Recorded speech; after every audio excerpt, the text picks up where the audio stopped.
എല്ലാവർക്കും നമസ്കാരം. ദേവിയുടെ അനുഗ്രഹത്താൽ ഒരു നല്ല ദിവസം ഉണ്ടാകട്ടെ എന്ന് ആശംസിച്ചുകൊണ്ട് നമുക്ക് വീണ്ടും തുടങ്ങാം. ഇവിടെ 88ാമത്തെ ശ്ലോകമായിട്ട് പറഞ്ഞിരിക്കുന്നത് ഉവാച മന്ത്രമാണ്. ഋഷിരുവാച. അടുത്ത് 89ാമത്തെ നോക്കാം. ഏവം സ്തുതാ തഥാ ദേവി താമസീ തത്ര വേധസ വിഷ്ണോ പ്രബോധനാർത്ഥായ നിഹന്തും മധുകൈഡഭൗ നേത്രാസ്യ നാസികാ ബാഹു ഹൃദയേഭ്യസ്തധോരസഃ നിർഗമ്യ ദർശനേതസ്ഥൗ ബ്രഹ്മണോ വ്യക്തജന്മനഃ. നമുക്ക് നോക്കാം ഋഷി പറഞ്ഞത് എന്താണെന്ന് നോക്കാം. ഇവിടെ മാർക്കണ്ഡേയ മുനി പറയുകയാണ്, തഥാ അപ്പോൾ, തത്ര വേധസ വിഷ്ണുവിൻ്റെ നാഭികമലത്തിലിരിക്കുന്ന ബ്രഹ്മാവിനാൽ, വേധസ് ഇവിടെ വേധാവ് ബ്രഹ്മാവാണ്, ആ ബ്രഹ്മാവിനാൽ, ഏവം സ്തുത നിദ്രാകാരേണ പരിണമിച്ചിരിക്കുന്നതിനാലാണ് നമ്മൾ പറഞ്ഞിരിക്കുന്നത് അവിദ്യാശക്തി എന്ന്. ആ ദേവിയെ, യോഗമായ ദേവിയെ ഏവം സ്തുത ഇപ്രകാരം സ്തുതിക്കപ്പെട്ടവളായ താമസീദേവി, തമോ ഗുണത്തോടുകൂടിയ നിദ്രാത്മികാദേവി, മധുകൈഡഭൗ നിഹന്തും മധുകൈഡഭന്മാരെ നിഗ്രഹിക്കുന്നതിനും, അതായത് വധിക്കുന്നതിനും, വിഷ്ണോഹോ വിഷ്ണുവിൻ്റെ പ്രബോധനാർത്ഥായ പ്രബോധനത്തിനും, ഇവിടെ ഉണർത്തലിനെയാണ് പ്രബോധനം എന്ന് പറഞ്ഞിരിക്കുന്നത്. വിഷ്ണോഹോ വിഷ്ണുവിൻ്റെ, നേത്രാസ്യ നാസികാ ബാഹു ഹൃദയേഭ്യ, നേത്രാസ്യ നേത്രം കണ്ണ്, ആസ്യ നാസിക, ആസ്യ മുഖമാണ്, വദനമാണ്, നാസിക മൂക്ക്, ബാഹു ബാഹുക്കൾ, ഹൃദയേഭ്യ ബാഹുക്കൾ എന്ന് പറഞ്ഞാൽ ഇപ്പോൾ അറിയാമല്ലേ, കൈകളാണ് കേട്ടോ. ബാഹു ഹൃദയേഭ്യ ഹൃദയം മുതലായവകൾ. തഥാ അതുപോലെ തന്നെ, ഉരസഹ എന്ന് പറഞ്ഞാൽ വക്ഷസ് നെഞ്ച്, നിർഗമ്യ നിർഗമിച്ച്, അവ്യക്തജന്മനഃ ആത്മാവിൽ നിന്ന് ജനിച്ചവനായ, ബ്രഹ്മണ ദർശനേ തസ്തൗ ബ്രഹ്മാവിൻ്റെ ദർശനത്തിൽ സ്ഥിതി ചെയ്തു. അപ്പം ഇവിടെ പറഞ്ഞിരിക്കുന്നത് എന്താണെന്ന് നോക്കാം. ഋഷി ഇങ്ങനെ ബ്രഹ്മാവിങ്ങനെ സ്തുതിച്ചുകൊണ്ടിരിക്കുകയാണ്. അത് കഴിഞ്ഞ് വീണ്ടും കഥ തുടരുകയാണ്. ഋഷി രുവാച, ഋഷിഹി ഉവാചയാണ് ഋഷിരുവാച. ഏവം സ്തുതാ തഥാ ദേവി താമസി തത്ര വേധസ, തത്ര വേധസ വിഷ്ണുവിൻ്റെ നാഭികമലത്തിലിരിക്കുന്ന ബ്രഹ്മാവിനാൽ, ഏവം സ്തുത ഇപ്രകാരം സ്തുതിക്കപ്പെട്ടവളായ താമസീദേവി, ഇവിടെ തമോ ഗുണത്തോടുകൂടിയ നിദ്രാദേവി ആയതുകൊണ്ടാണ് താമസീദേവി എന്ന് പറഞ്ഞിരിക്കുന്നത്.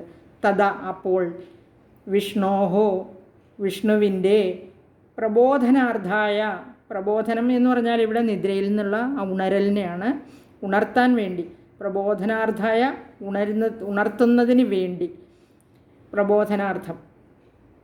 അപ്പോൾ ഏവം സ്തുത ഇപ്രകാരം ബ്രഹ്മാവിനാൽ സ്തുതിക്കപ്പെട്ടവളായി, നേത്രം ആസ്യ മുഖം, നാസിക മൂക്ക്, ബാഹു കൈകൾ, ഹൃദയം, അതുപോലെ ഉരസ് നെഞ്ച്, വക്ഷസ്, നിർഗമ്യ നിർഗമിച്ച്, അവ്യക്തജന്മന ആത്മാവിൽ നിന്ന് ജനിച്ചവനായ, ബ്രഹ്മണ ദർശനേ തസ്തൗ ബ്രഹ്മാവിൻ്റെ ദർശനത്തിൽ സ്ഥിതി ചെയ്തു. അപ്പോൾ എവിടെ നിന്നൊക്കെയാണ് വന്നതെന്ന് പറഞ്ഞു.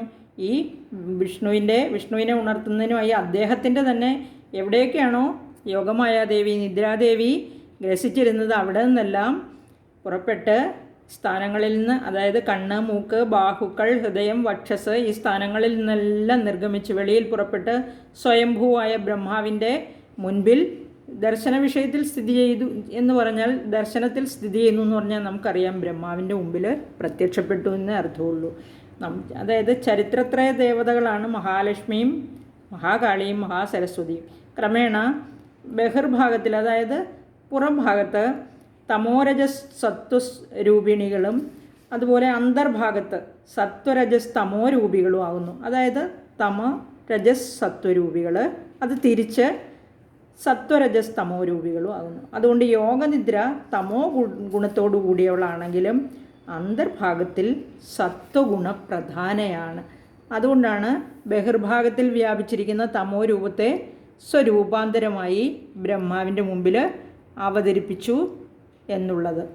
ഇത് നമുക്ക് ഇവിടെ പറഞ്ഞിരിക്കുന്നത്, ഇത് തന്ത്രങ്ങളിലാണ് ഇത് പ്രധാനമായിട്ടും നമുക്ക് കാണാൻ കഴിയുന്നത്. ഇങ്ങനെ പറഞ്ഞിരിക്കുന്നത് മധു കൈഡഭവധ കർത്തൃത്വം ദേവിക്കാണെന്ന് ഈ പറഞ്ഞിരിക്കുകയാണ് ഇവിടെ. അതായത് ഈ മധുകൈഡഭാസുരന്മാരെ വധിക്കുന്നതിൻ്റെ കർത്തൃത്വം എന്ന് പറഞ്ഞാൽ വധിച്ചത്, ദേവിയാൽ ചെയ്യപ്പെട്ടത്, ദേവിക്കാണെന്നാണ് പ്രതിപാദിക്കുന്നത്.